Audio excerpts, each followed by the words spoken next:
Okay, good morning, everybody. Good morning. It is Thursday. We apologize we did not record yesterday. Yeah. Life happens. Life does happen. Today, Peter heals Ananias, and raises Dorcas. Acts chapter 9, starting at verse 32.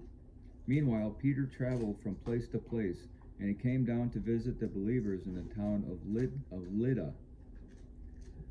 There he met a man named Aeneas, who had been paralyzed and bedridden for 8 years. Peter said to him, Aeneas, Jesus Christ heals you. Get up and roll up your sleeping mat. And he was healed instantly.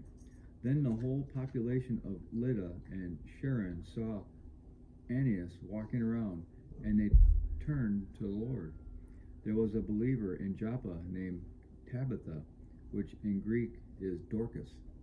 She was always doing kind things for others and helping the poor. About this time she became ill and died. Her body was washed for burial and laid in an upstairs room. But the believers had heard that Peter was nearby at Lydda, and so they sent 2 men to beg him, please come as soon as possible. So Peter returned with them, and as soon as he arrived, they took him to the upstairs room. The room was filled with widows who were weeping and showing him the coats and other clothes Dorcas had made for them. But Peter asked them all to leave the room. Then he knelt and prayed.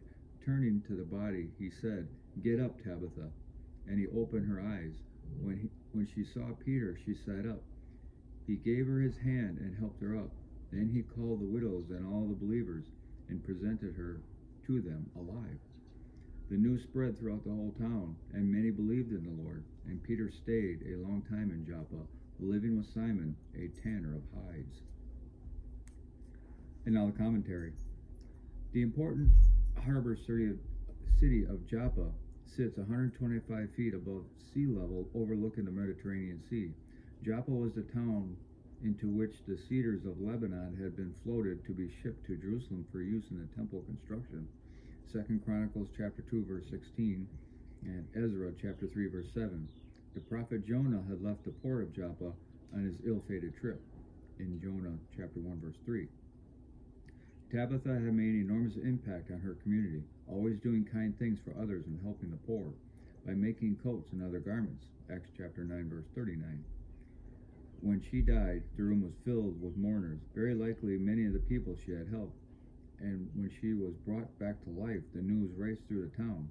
God uses great preachers like Peter and Paul, but he also uses those who have gifts of kindness like Tabitha. Rather than wishing you had other gifts, make good use of the gifts God has given you. In Joppa, Peter stayed at the home of Simon, a tanner of hides, a leather worker. Leather workers made animal hides into leather.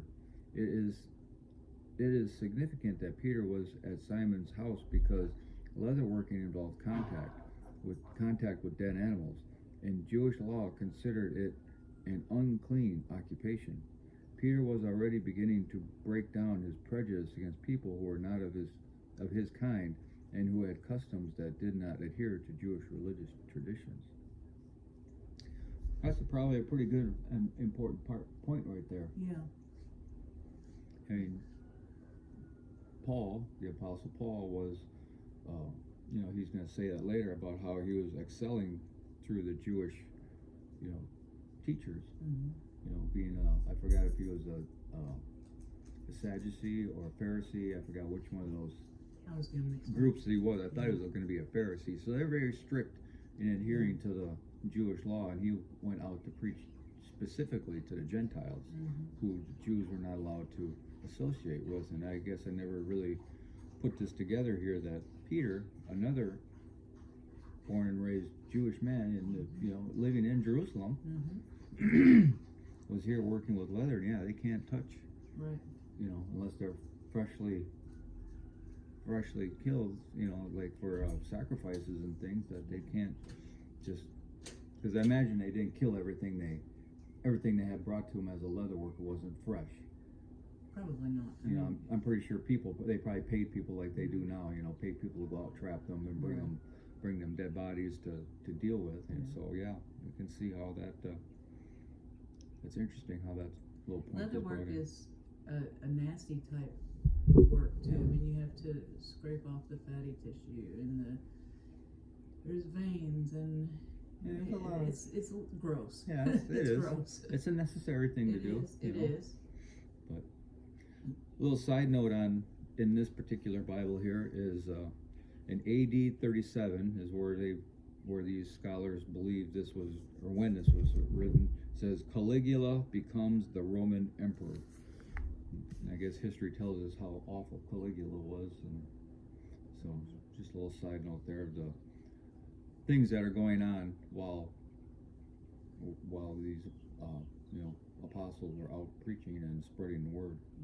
And the message about using your gifts that you're given and not to compare against others is it takes all the gifts working individually together to make a whole. Yeah, and I think Paul comes later on and says about our body parts. You know, the eye wishes, I'm not a foot, and a hand, wishes that it was, an arm or whatever. So it's just, we're all are part of the one body of Christ, no matter what it is we are doing.